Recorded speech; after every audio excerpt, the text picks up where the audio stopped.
सब कुछ सामान्य था उस दिन। सावन के महीने में रविवार का दिन था। बारिश नहीं हो रही थी मगर मौसम अच्छा था। कोई आराम कर रहा था तो कोई पड़ोसियों के साथ अपने पूरे हफ्ते के अनुभव की चर्चा कर रहा था। मैं भी सुबह उठकर नाश्ता पानी करके टीवी देख रहा था। तभी कॉलोनी में जैसे हाहाकार सा मच गया। पूरा इलाका घर से बाहर था। पूरी कॉलोनी में रोने की चिल्लाने की आवाज गूंजने लगी थी। मैंने उसी भीड़ में शामिल अपने एक दोस्त इस हंगामे का कारण पूछा तो मेरे भी होश उड़ गए।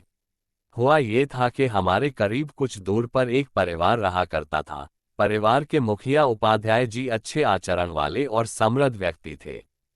उनके 4 बेटे थे। रविवार का समय पाकर उपाध्याय जी के 3 बेटे गंगा किनारे अपने 2 दोस्तों के साथ उस सुहाने दिन के मजे लेने गए थे।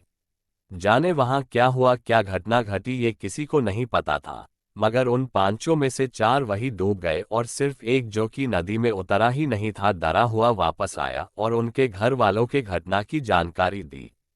जो कुछ भी उसने बताया उस पर विश्वास करना मुश्किल था।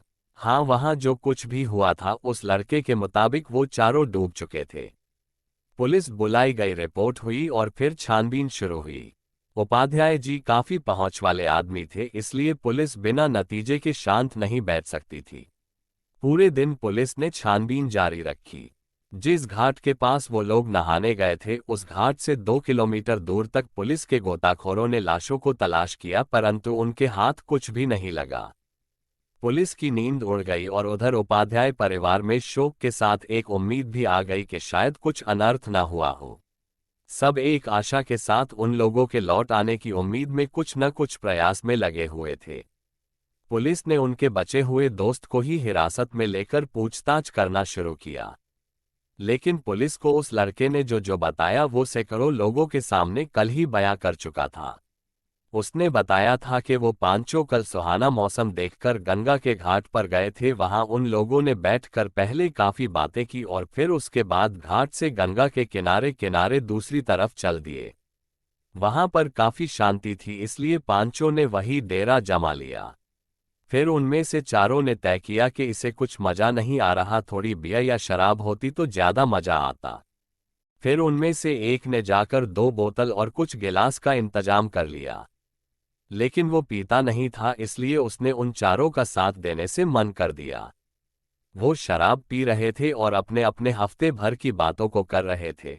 जैसे जैसे उनकी शराब खत्म हो रही थी वहां का माहौल शांत और शांत होता जा रहा था।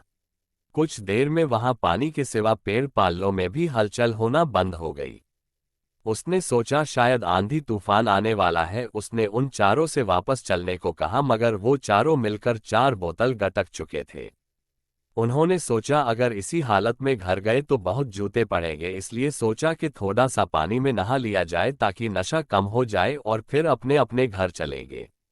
फिर वो सब ही नहाने के लिए वहां बनी सीढ़ियों से उतरकर नहाने के लिए नदी में उतर गए। न जाने फिर क्या कैसे हुआ, एक एक करके 4 उसी में अंदर चलते चले गए और फिर ऊपर नहीं आए। उस लड़के का इतना बयान लेकर पुलिस ने उसे जाने दिया और फिर से उस जगह और वहां आसपास फिर से छानबीन की। अभी भी उनके हाथ कुछ नहीं लगा। पुलिस ने सबको सिर्फ इतना बताया कि 4 ने शराब पी हुई थी, इसलिए वो तैर नहीं पाए और डूब गए। शराब की भी जांच की गई मगर वो ब्रांडेड शराब भी, उसमें किसी असामान्य तत्व का होना मुश्किल था। मगर पुलिस अभी भी बेचैन थी कि वो लोग डूब तो गए मगर लाश कहाँ गई। उपाध्याय जी के घर में जो माहौल था उसका तो बयान करना ही मुश्किल है। जिसके 3 बेटे जो मर चुके हो लेकिन उनकी लाश तक न मिली हो, ऐसी मां की क्या हालत होती है ये हर कोई समझ सकता है।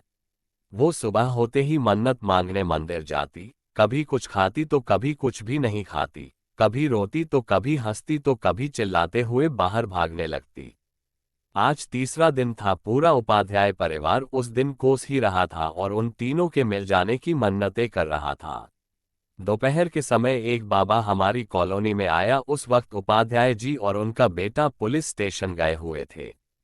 माँ जी तो घर में सो रही थी। सोना क्या, उसे तो गम की बेहोशी ही कहेंगे। 1-2 रिश्तेदार भी घर में थे।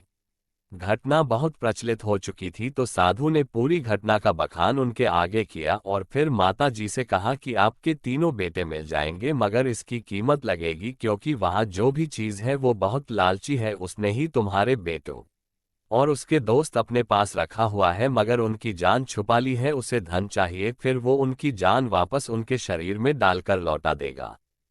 कैसी कीमत बाबाजी? मैं हर कीमत देने को तैयार हूं, मगर मुझे मेरे बेटे चाहिए, माता जी ने उस बाबा से पूछा। ये सारी बातें उन दोनों के बीच अकेले में चल रही थी, क्योंकि बाबा ने ही कहा था कि वो ये बातें सिर्फ माता जी से करेगा। वो बहुत लालची आत्मा है, इसलिए तुम्हारे पास जितना धन है, सोना चांदी, लेकर वही गंगा के रेतीले घाट पर आ जाना, मगर आधी रात को अकेले आना कि तुम्हारे घर में भी किसी को पता न चले। हम उस आत्मा को उतने धन में ही मनाने की कोशिश करेंगे और फिर तुम्हारे बेटे तुम्हें वापस मिल जाएंगे। अगर तुमने ये बात किसी को घर में बताई तो वो हमारी क्रिया में बाधा डाल देगा और फिर तुम अपने बेटों से हाथ धो बैठोगी। समझ आया? बाबा ने माता जी से कहा। जी मैं बिल्कुल समझ गई। आंखों में चमक लिए माता जी ने उस साधु से कहा। उन्हें अब उम्मीद की किरण नजर आ रही थी। बहुत मुश्किलों इंतजार से उन्होंने उस दिन को काटा और रात को होने वाले चमत्कार की आस में भूखी प्यासी रात का इंतजार करती रहीं। जब रात हुई तो उन्होंने जल्दी खाना खाकर सोने का नाटक किया। जब उपाध्याय जी भी गहरी नींद में सो गए तो करीब 1:45 वो उठी और पहले से तैयार की हुई अपने गहनों और रुपयों की पोटली को उठाकर चुपचाप घर से बाहर निकल गई और पहुंच गई उसी स्थान पर जहां उस बाबा ने बताया था। बेटों को पाने की खुशी में इतनी रात में भी उन्हें कोई डर नहीं लगा और सीधा वहीं पहुंच गई। वहां वो बाबा थोड़ी सी आग जलाकर और कुछ सिंदूर, नींबू, सुइया, काला कपड़ा, थोड़े से चावल और अंडे लेकर बैठा कुछ पूजा पाठ जैसा कर रहा था। मैं ले आई हूं बाबा सारा धन, कृपया जल्दी से मुझे मेरे बेटों से मिलवा दो, माता जी ने उस बाबा से कहा। ठीक है माता, वो सारा धन लेकर आप वहां बैठ जाओ, उसने माता जी को एक तरफ बैठने को कहा। फिर उसने सिंदूर से माता जी के चारों तरफ एक गोल वृत्त बनाकर धन काले कपड़े में रखने को कहा। उन्होंने वैसा ही किया। फिर उसने कहा कि माता मैं ये नींबू काटूंगा, अगर इसमें से खून निकला तो मतलब आपके बेटे जिंदा बचाए जा सकते हैं। फिर उसने एक एक करके 4 नींबू काटे, चारों में से खून निकला। माता जी सब कुछ शांत बैठी देख रही थी। माता जी आपके चारों बेटों की जान सुरक्षित है, अब ये धन आप इस वृत्त से बाहर रख दीजिए और मन ही मन ये कहिए कि यहाँ जो भी शक्ति वास करती हो, मेरे बेटे मुझे दे दो, और तब तक आंखें मत खोलना जब तक तुम्हारे बेटे आकर तुम्हें आवाज न दें। बाबा ने माता जी को ये बात समझाई। भोली भाली बेटों के मोह में अंधी माताजी ने उस साधु की ये बात मान ली और जैसा उसने कहा वैसे ही मन जाप करने लगी।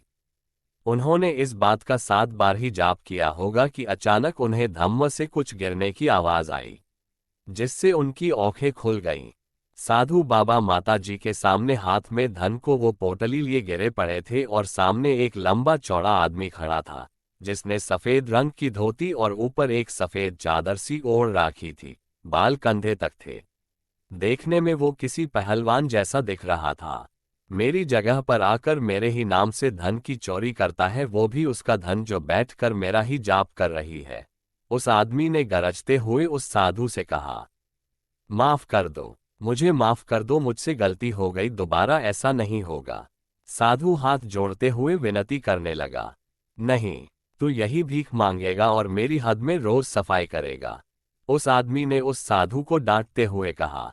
हाँ करूंगा, सब करूंगा, मुझे माफ कर दो, मुझे कोई धन नहीं चाहिए, मुझे माफ कर दो माता, मुझे माफ कर दो। वो गिड़गिड़ाए जा रहा था और माता जी की समझ में ये आ चुका था ये साधु उन्हें लूटने आया था, मगर ये नहीं समझ आया था कि ये आदमी कौन है। फिर उस आदमी ने उस साधु से वो पोटली छीन ली और फिर उसे माता जी को दिया। फिर उस साधु को उठाकर एक तरफ फेंक दिया। साधु करीब 3 मीटर दूर जा गिरा और बेहोश हो गया। कौन है आप और मेरे बेटे कहाँ हैं? माता जी ने उस बलवान व्यक्ति से प्रश्न किया। मैं वही हूं जिसका अभी तुम जाप कर रही थी, मैंने तुम्हारे बेटों की जान नहीं ली। वो तो खुद शराब के नशे में डूब गए और जहां डूबे थे वहां पर सीढ़ियां बनी हैं, उनकी लाशें उसी सीढ़ियों के नीचे फंसी हुई है, इसलिए वो किसी को नहीं मिल सकी। उस आदमी ने माताजी से कहा, मेरे बेटे मुझे लौटा दो, मैं जिंदगी भर आपकी सेवा करूंगी, ये सारा धन तुम रख लो। माताजी ने रोते हुए उस व्यक्ति से हाथ जोड़कर विनती करी, मुझे धन का कोई लोभ नहीं है माता, और तुम्हारे बेटों की मृत्यु हो चुकी है, वो भी उनकी ही गलती से, अब वो वापस नहीं आ सकते। आप इस सत्य को अपना लो माता, और अपने धन के साथ परिवार में वापस लौट जाओ। उस व्यक्ति ने माताजी से समझाते हुए कहा। माताजी फूट फूट के रोने लगी, उनकी सारी आस खत्म हो गई थी। फिर उस आदमी ने माताजी का आंचल पकड़ा जैसे कोई बच्चा पकड़ता है और उन्हें अपने पीछे आने को कहा। वो रो रही थी और करीब 10 कदम ही चली होंगी कि वो अपने घर के दरवाजे के सामने थी। वो हैरान हो गई और फिर पीछे मुड़ी और उस व्यक्ति से उसका परिचय पूछा। मैं वही का घटवार हूं माता, जिसका आप जाप करके मदद के लिए पुकार रही थी। मैं आपके बच्चों की जिंदगी को नहीं लौटा सकता, मगर कल तुम्हारे सारे बेटों की लाश वहीं मिल जाएगी। अब आप अपने बचे हुए परिवार में खुश रहिए, व्यक्ति ने माताजी से कहा, और फिर माताजी अंदर जाने के लिए कहा। वो दरवाजा खोल के अंदर गई और जैसे ही पीछे मुड़ी वहां पर कोई नहीं था।